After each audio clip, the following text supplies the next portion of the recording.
Dead on the spot ang isang guro sa Negros Occidental matapos tumagilid ng sinasakyan niyang bus. Nasa kurbadang bahagi ng kalsada sa bayan ng Don Salvador Benedicto ang bus nang mawalan ito ng preno batay sa investigasyon ng pulisya. Pag-umayari ng Bacolod LGU ang bus na may sakay na mahigit 30 guro at ilan nilang kaanak. Pauwi na sila mula sa team building activity nang mangyari ang aksidente. Wala pang pahayag ang bus driver. Wala namang balak ang pamilya ng nasawing guro na maghain pa ng reklamo. Nangako ang Bacolod City LGU na tutulungan ng mga biktima ng aksidente.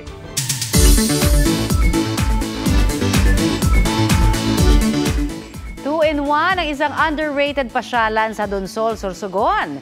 Yan po yung river cruise habang nanonood ng libu-libong alitap-tap. Kaya G na tayo dyan sa report ni Rafi Tima.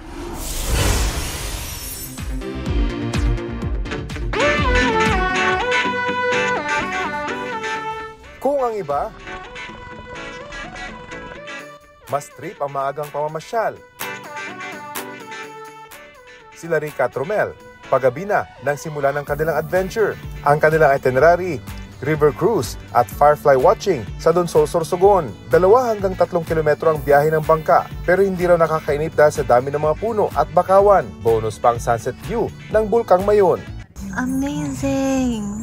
Sa gitna ng river ride, naghihintay na ang main attraction, ang paglabas ng libu-libong alitap-tap na unti-unting nagbigay liwanag sa buong paligid. The feeling was surreal, amazing, breathtaking. Actually, we're out of words. It's a new experience also to us kasi nasanay tayo sa city, from city lights to fireflies. Bago naman sa paningin namin, which was relaxing.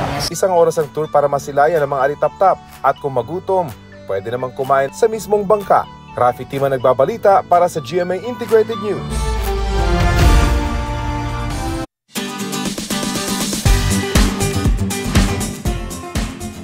Who let the dogs out? Sa outing. Dahil ang mga alagang aso sa Batangas enjoy sa water activities. Pero di lang pala sa outing dahil everyday bonding na nila ang paddleboarding, kayaking at windsurfing. Pusuan na yan sa report ni Jonathan Andal. Kung sa mga alagang aso, walking ang madalas na bonding ng mag-amo,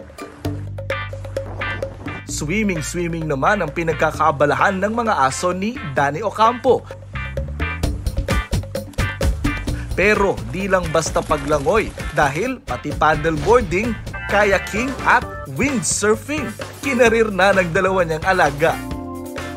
Ang mga crossbreed na Golden Retriever at Labrador na si Maui at ang mix na Aspie na Rottweiler na si Jasmine ang gagaling magpakitang gilas. Kitang-kita ang pag-e-enjoy ng mga alaga sa tila playground nilang dagat sa Mabini, Batangas. Yung lugar kasi namin dito sa Mabini sa Batangas, tabing dagat. Tapos lahat kami dito sa bahay ay mga scuba divers tulad ni Kenneth. Tapos syempre, in between the dives, minsan nagpa-paddleboard kami, kayak or windsurf. At yung mga dogs naman namin are inherently natural sa kanila yung mahilig sa dagat.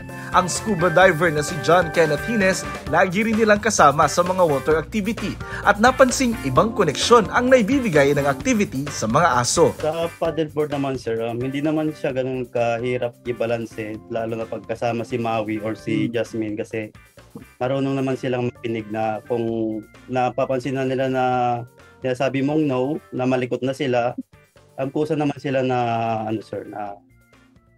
nagiging kalma. Jonathan Andal nagbabalita para sa GMA Integrated News.